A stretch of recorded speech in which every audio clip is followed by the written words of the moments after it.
तलवार ढाल बाप पेटती मशाल, बाप तलवार ढाल बाप पेटती मशाल, जेव्हा जागतो रे बाप घर झोपते खुशाल.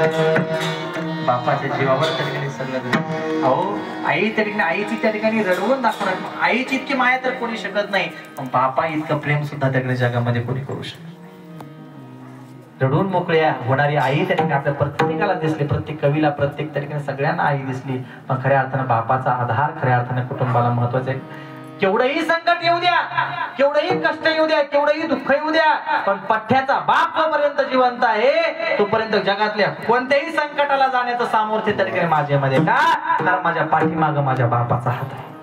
जोपर्यंत बापाचा हात पाठीवर असेल ना, जोपर्यंत त्या ठिकाणी बाप त्या ठिकाणी एका जागेवर जरी बसलेला असला, म्हातारे जरी असला, पण माणसाला आधार असतो. का?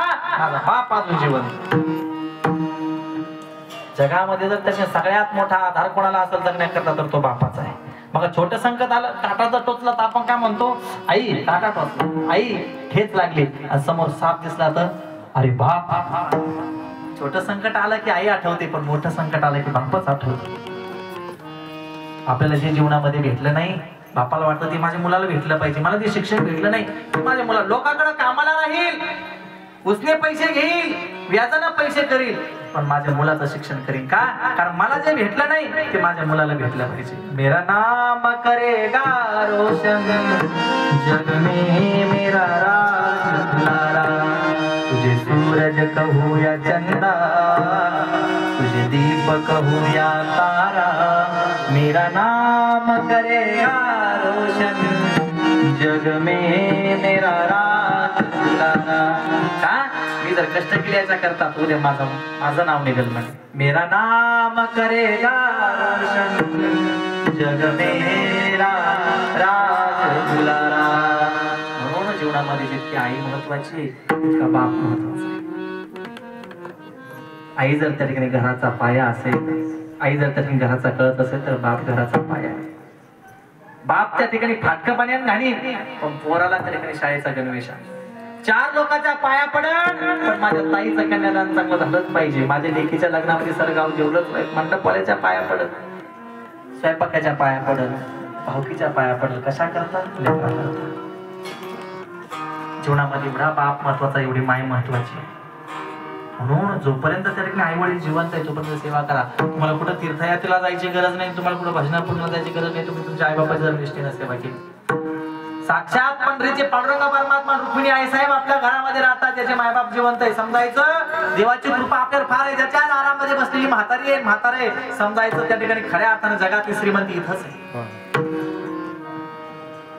जोपर्यंत खरं सांगू माहेर लेकीला माहेर पण कुठपर्यंत आहे, जोपर्यंत म्हातारी माय म्हातारा बाप त्या ठिकाणी जिवंत आहे ना, तोपर्यंत लेकीला खऱ्या अर्थानं माहेर पण.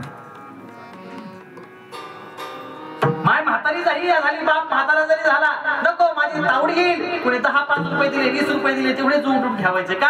ताई आली एवढे 20 रुपये 10 रुपये तिला दिले, तेवढे नातवाला तरी बिस्किटचा पुडा खाल. म्हातारीमध्ये 10 रुपये मोठा अशी गुंडळून ठेवायचे. का? तावडी आली की तिला देईन, तावडी आली की तिला देईन. जोपर्यंत हातामध्ये सत्ता आहे म्हातारीच्या, तोपर्यंत लेकीला सगळं देईल, कुरड्या देईल, पापड देईल, पैसे देईल, आमक देईल, गहू देईल, आमक देईल. पण ज्यावेळेस म्हातारपणातली सगळी हातातलं सगळं निघून जरी गेलं ना, 4 बटाटे तरी लेकीच्या पिशवीत टाकून देईल, मेथीची चुडी तरी टाकून देईल, 4 कांदे तरी टाकून देईल. पण जोपर्यंत मायबाप शिल्लक आहे ना माहेरपणामध्ये, लेकीची पिशवी कधी रिकामी जात नाही, कधी रिकामी जात नाही. खऱ्या अर्थानं माहेर पण तोपर्यंत आहे जोपर्यंत मायबाप जिवंत आहे, आणि आधार तोपर्यंत आहे जोपर्यंत मायबाप जिवंत आहे.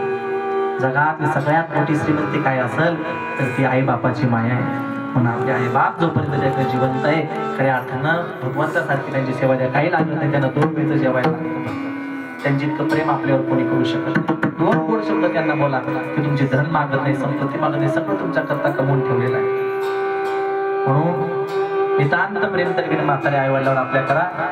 कारण आहे तोपर्यंत आपल्याला किंमत त्यांची कळत नाही, आणि गेल्यावर त्या ठिकाणी किंमत कळते. म्हणून आहे तोपर्यंत त्यांची किंमत आपण सर्वांनी केली पाहिजे. त्या कीर्तनातून आपण काही जरी नाही नेलं, एवढं जरी सोबत घेऊन गेलो तरी सुद्धा ठेवलेलं आपलं कीर्तन सार्थकी लागलं.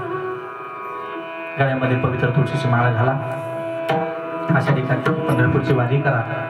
गौमातेची, देशाची, आई वडिलांची सेवा करा.